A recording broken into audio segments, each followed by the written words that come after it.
Pour leur dernier match à domicile, les Pachis de l'US Dax recevaient les filles du Stade Montois, première de la poule, pour un derby de taille au stade Maurice Boyau. Après s'être inclinés au match aller, les Roses et Bleus comptaient bien prendre leur revanche face à une équipe plus que motivée à conserver sa place de leader. Les Pachis prennent rapidement l'avantage sur le match en première période avec une pénalité. Les Montoises, quant à elles, ont du mal à mettre leur jeu en place et à faire face à l'agressivité de leurs adversaires en milieu de terrain. L'équipe locale réussit d'ailleurs à passer la défense montoise pour aller inscrire le premier essai de la rencontre.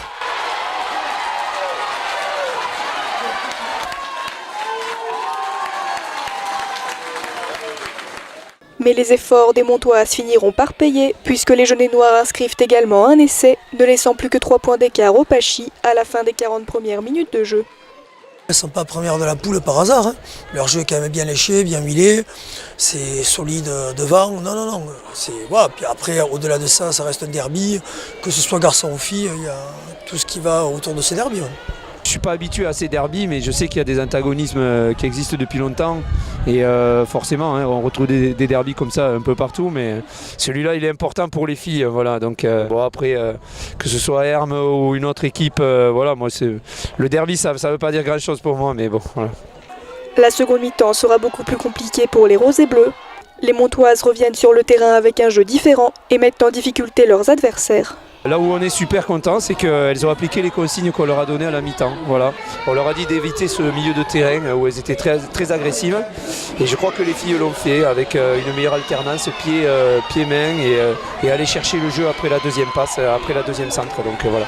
Elles ont appliqué la consigne et ça a plutôt bien marché puisqu'on a marqué un joli essai sur l'aile. Voilà. Les Jaunets Noirs prennent alors l'avantage sur le score avec 10-8. Malgré tous leurs efforts, les Pachis ne parviendront pas à rattraper l'écart de points et s'inclinent une nouvelle fois face au Stade Montois. Une lourde défaite pour les Roses et Bleus.